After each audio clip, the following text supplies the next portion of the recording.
আমাদের এই পৃথিবীটাকে আমি আদর করে বল বলে ডাকি।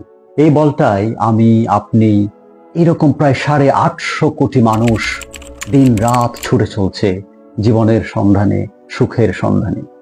এমনকি এই বলটাও তার নিজের অস্তিত্বকে টিকিয়ে রাখার জন্য এই বিশাল মহাকাশে দিন রাত ছুটে চলছে এবং ঘুরছে।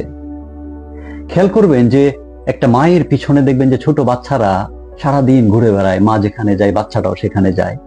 আমাদের যে চাঁদটা আছে ওই চাঁদটাও এই পৃথিবীটার পিছন পিছন এই সূর্যটার চারপাশে ছুটে চলছে এবং ঘুরছে। এই ঘোরার ফলে যে আশ্চর্য জিনিসটা হচ্ছে খেয়াল করেন, এইটা হচ্ছে যে আমাদের পৃথিবীটা, এই পৃথিবীটা এখন আমার কাছ থেকে 40,000 কিলোমিটার দূরে আছে এবং এই পৃথিবীটা থেকে ওই যে সূর্যটা দেখছেন সেইটা আছে প্রায় 15 কোটি কিলোমিটার দূরে এবং সেইখান থেকে যে আলোটা এসে পৃথিবীতে